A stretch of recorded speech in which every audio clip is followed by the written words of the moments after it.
I have some bullish news when it comes to Cardano. And what is that? We take a look at this right here, right? Cardano unlocks $1.3 trillion Bitcoin liquidity with Bitcoin OS bridge integration. I mean, that's massive right there.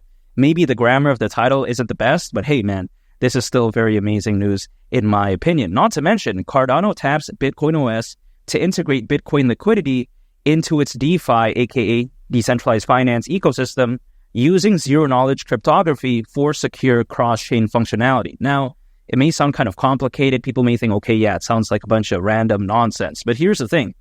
When you take a look at, for instance, zero-knowledge technology, generally speaking, right, which I think is a key takeaway from this as well. You take a look at how, generally speaking, again, that does allow for enhanced scalability, which is a very crucial thing that's needed, in my opinion, because we take a look at, for instance, something like Ethereum, which arguably isn't even scalable according to many people. So yeah, that's complete caca. But yeah, even besides that point, also again, privacy, right? That's a big emphasis. You take a look at how nowadays we like things to be private. Of course, it's a very big concern. So that right there is very fantastic. This is what I've been saying when it comes to Cardano throughout this whole time. Sometimes people like to say that, yeah, Cardano doesn't update enough. You know, they don't post enough, all this type of stuff. Well, here's the thing. They do a lot of their work behind the scenes. They don't need to announce it. You know, not too long ago, also I announced, right, that when it comes to Cardano in Argentina, you know, Argentina, a very amazing country. We take a look at how, again, the first legally enforceable Cardano smart contract has been signed in Argentina. I did talk a little bit about this, you know, quite a while back ago. Well, should I say very recently, I would say. But yeah, even besides that point, Cardano's just going ham. You know what I mean? They're just doing things left, right, and center.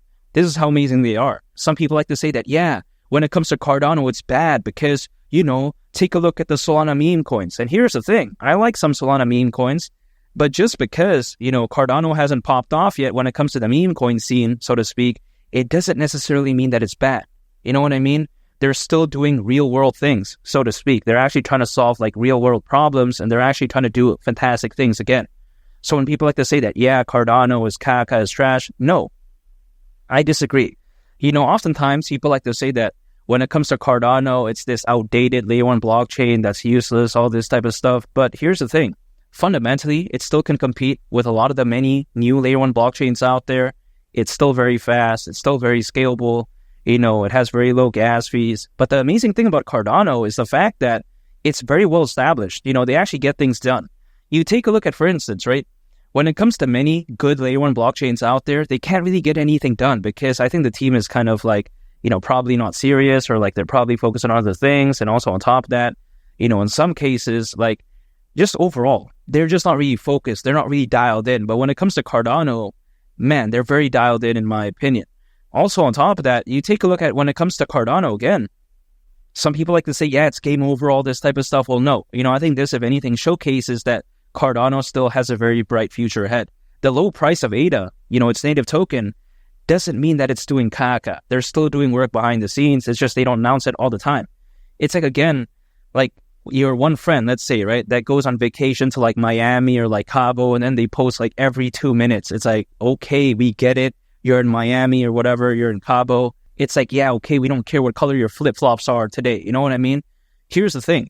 When we take a look at something like Cardano, again, it's like that one friend who like barely posts when they go on vacation, but it's actually a meaningful post, like once or twice, but that's good enough. That's like Cardano. They wait for news outlets to actually announce their stuff, if that makes sense, in a massive way.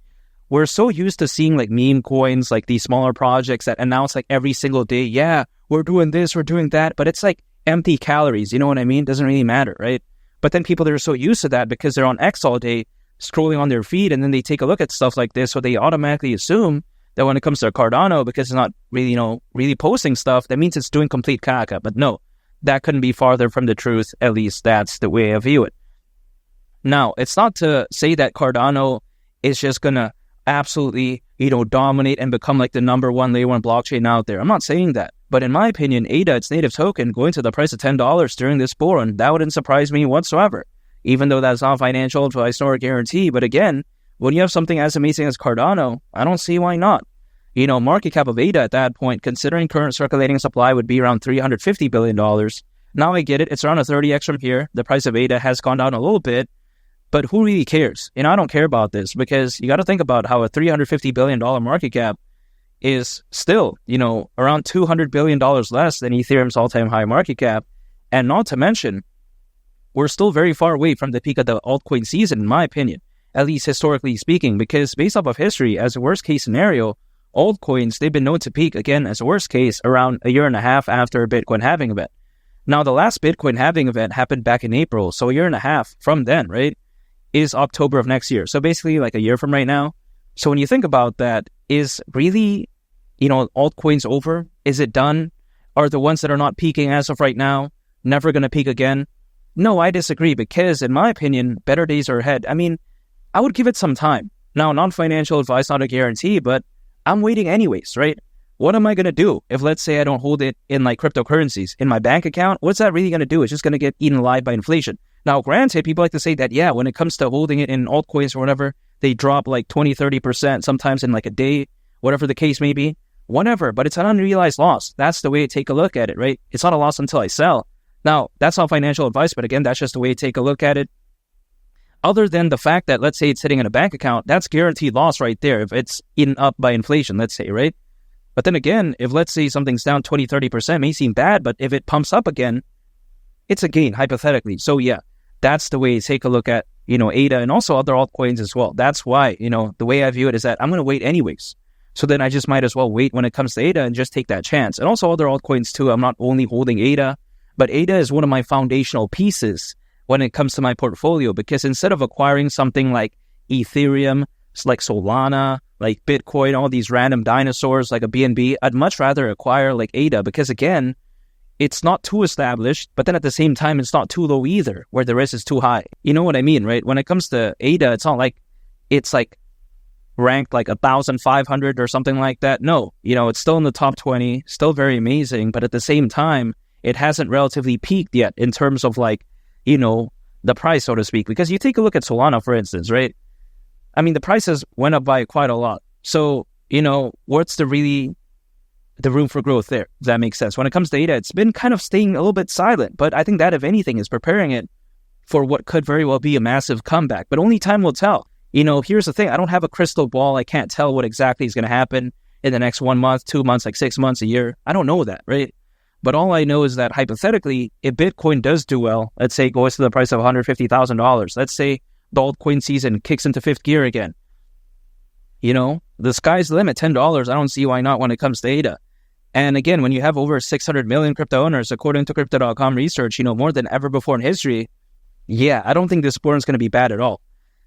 As the old saying goes, right, a high tide raises all ships. So if, let's say, altcoins start, doing well again, and not just meme coins and AI projects, I'm not talking about that. I'm just saying, like, generally speaking, right? Let's say they start doing that, and then the sentiment kicks into fifth gear. Again, ADA could very well have this momentum shift, because even if you take a look at the crypto greed and fear index, it's as of right now sitting at around neutral. So if you think about it, people, they're still 50-50 as of right now in most cases, right? They're still wondering like, okay, are we going to go to Kaka zones, or are we going to go to a different dimension? They're still like, still 50-50. Again, they're either bullish or bearish. But this kind of reminds me of like near the end of 2020, because at that time, a lot of people, they were kind of like iffy. They were 50-50. They're like, yeah, do we do this? Do we do that? You know what I mean? I think better days are ahead. And again, when it comes to Cardano, fundamentally speaking, it's heading in such a positive direction. So I'm not going to give up on it. I'm still going to believe in it, because around 6 months to a year from right now, I think things could be very different, not just when it comes to ADA, but when it comes to many altcoins. So that's why, again, I'm staying patient, and I'm just going to wait it out. We'll wait and see, and I'll see what happens. But again, ADA at the price of $10 during this bull run, that right there wouldn't surprise me whatsoever, because I think Cardano is that special. And I think that the crypto space is going to fire back in such a massive way, hypothetically speaking, so I can't wait. And of course, I'm dollar cost averaging. I'm never going all in, acquiring, holding, and just waiting. That's it. I like to keep it simple. And feel free to become a channel member if you want to. That way you can get a prioritized response from me in the comments. And also you can use these cool badges or stickers to comment. So yeah, that's awesome. Also on top of that, make sure to subscribe if you gain value from this video. I greatly appreciate it. It's Willie the Captain, and I'll catch y'all on the next one. I'm a peace. Bye.